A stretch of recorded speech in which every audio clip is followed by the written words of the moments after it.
Assalamualaikum warahmatullahi wabarakatuh. Selamat datang kembali di channel ini. Sebelum kita masuk ke dalam kisah yang akan menggetarkan hati dan harga diri kalian ini, pastikan kalian sudah menekan tombol subscribe, nyalakan loncengnya, dan share video ini agar lebih banyak orang yang sadar bahwa merendahkan orang lain adalah awal dari kehancuran diri sendiri. Namaku Galang Matsuyama.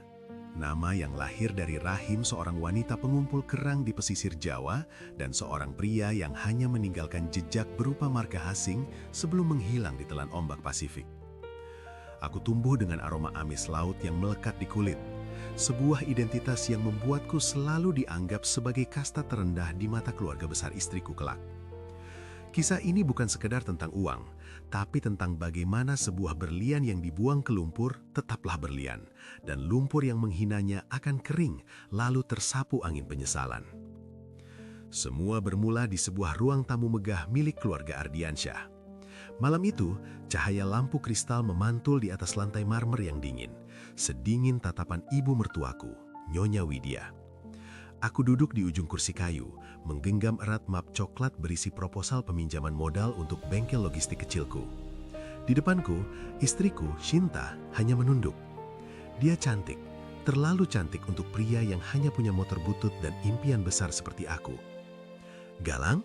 Suara Widya memecah keheningan dengan nada yang sangat tajam. "Sampai kapan kamu mau jadi benalu di keluarga ini? Nama Matsuyama di belakang namamu itu tidak membuatmu jadi orang kaya.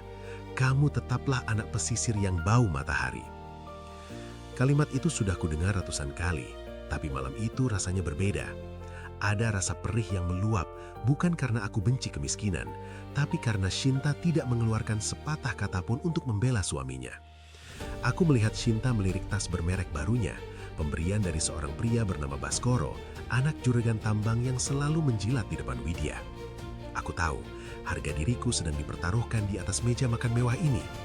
Aku hanya tersenyum tipis, menyimpan map kakrat itu kembali ke tas punggungku yang sudah mulai koyak. Aku berdiri tanpa pamit, melangkah keluar melewati pintu jati yang harganya mungkin setara dengan seluruh aset bengkelku. Di bawah rintik hujan malam itu, aku bersumpah di depan gerbang rumah mereka. Suatu hari nanti, marmer yang kalian injak ini akan menjadi debu di bawah kakiku. Aku akan membangun pelabuhan logistik yang bahkan tidak bisa kalian bayangkan dalam mimpi kalian yang paling sombong sekalipun. Langkahku berat menyusuri trotoar, tapi otakku bekerja lebih cepat dari mesin truk kontainer. Aku punya kartu as yang tidak pernah mereka ketahui.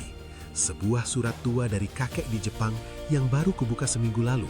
Sebuah wasiat tentang sebidang tanah terbengkalai di kawasan industri strategis yang kini nilainya mencapai angka gila. Mereka pikir aku tidak punya apa-apa, padahal aku hanya sedang menunggu waktu untuk meledak. Penindasan mereka adalah bahan bakar terbaik untuk mesin ambisiku. Hari-hari setelah penghinaan itu adalah neraka yang kuciptakan sendiri untuk menempa mental. Aku tidak pulang ke rumah megah milik keluarga Shinta.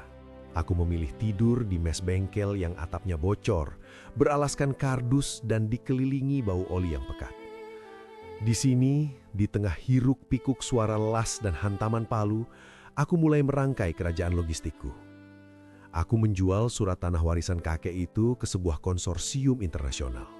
Nilainya cukup untuk membeli 10 rumah Nyonya Widya sekaligus. Namun, aku tidak langsung pamer. Aku ingin mereka tetap percaya bahwa aku adalah sampah yang sedang membusuk. Aku mendirikan Matsuyama Global Logistik. Aku mulai membeli armada-armada truk bekas yang kukerjakan sendiri mesinnya. Aku turun langsung ke lapangan, memastikan setiap paket sampai ke tangan pelanggan dengan kecepatan yang tidak masuk akal. Namaku mulai terdengar di kalangan pengusaha pelabuhan. Mereka mengenalku sebagai hantu pesisir, pria misterius yang selalu memakai jaket lusuh tapi punya kendali atas jalur distribusi tercepat. Sementara itu, di dunia luar, aku mendengar kabar bahwa bisnis tekstil Nyonya Widya mulai goyang. Mereka terlilit hutang bank dan membutuhkan suntikan modal besar. Lucunya, mereka mencoba melobi sebuah perusahaan investasi besar, tanpa tahu bahwa pemegang saham mayoritas di balik perusahaan itu adalah aku, pria yang mereka panggil benalu. Pernah suatu sore, aku sengaja melewati butik milik Nyonya Widya. Aku melihat Shinta sedang beradu argumen dengan penagih hutang. Wajahnya pucat, kehilangan binar yang dulu selalu ia banggakan. Ada rasa kasihan yang terselip di dadaku. Tapi kemudian aku teringat bagaimana ia diam saat ibunya menyebutku bau matahari. Luka itu belum sembuh, ia hanya mengeras menjadi tekad. Aku mempercepat langkah, masuk ke dalam mobil SUV hitamku yang kacanya sangat gelap sehingga mereka tak akan bisa melihat siapa di dalamnya. Di dalam mobil, aku melihat laporan keuangan Matsuyama Global yang grafiknya melesat naik seperti kembang api. Aku mulai melakukan manuver agresif. Aku mengakuisisi jalur pengiriman utama yang biasa digunakan oleh perusahaan tekstil Nyonya Widya. Aku menaikkan tarif pengiriman khusus untuk mereka hingga titik di mana mereka tidak punya pilihan selain menyerah atau bangkrut.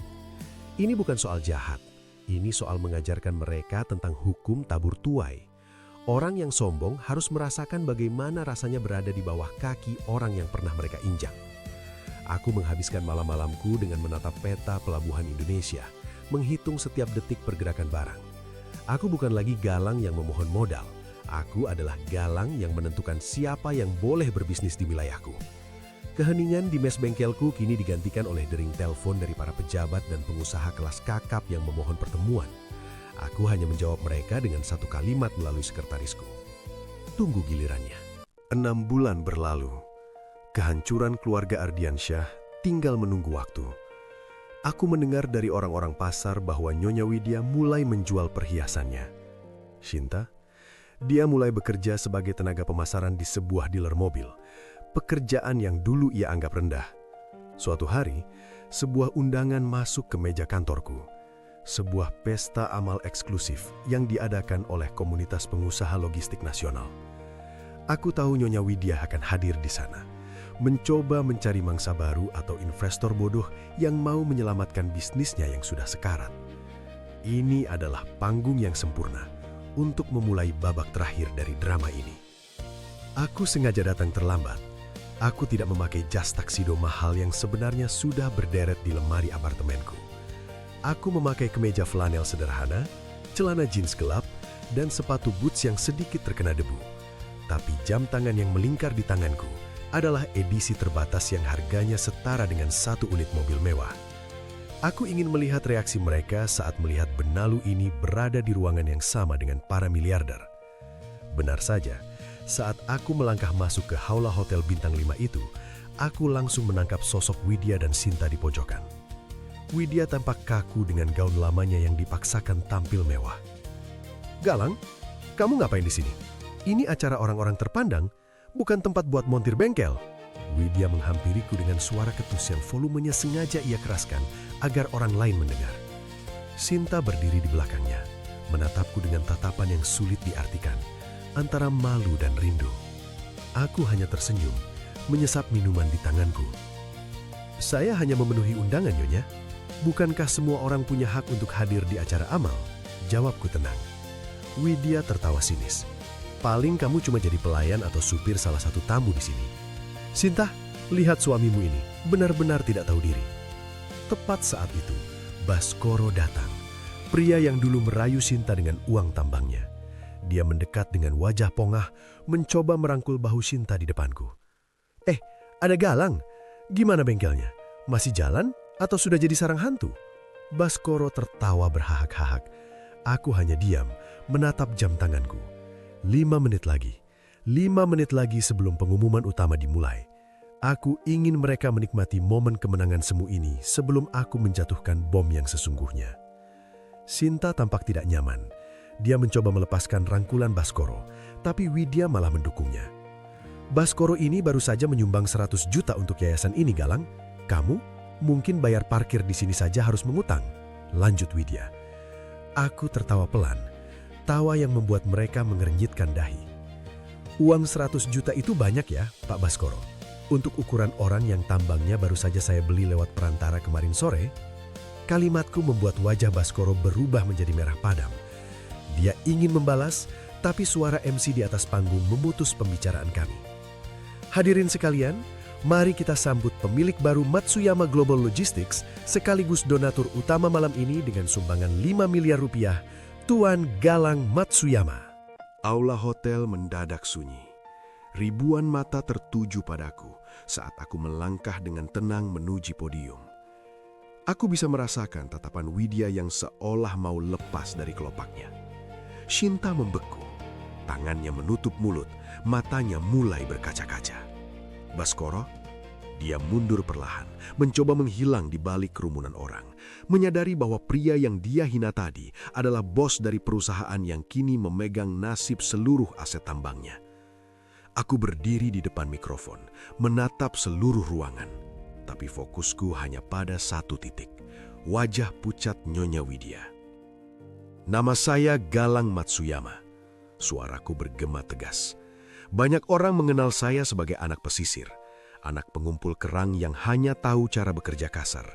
Dan itu benar, karena dari kotornya lumpur pesisirlah, saya belajar bahwa kekuatan sejati tidak diukur dari berapa lapis marmer di rumahmu, tapi dari seberapa tangguh kau berdiri saat dunia mencoba menenggelamkanmu. Tepuk tangan riuh pecah, tapi aku tidak peduli. Aku turun dari podium dan berjalan langsung menuju meja Widya.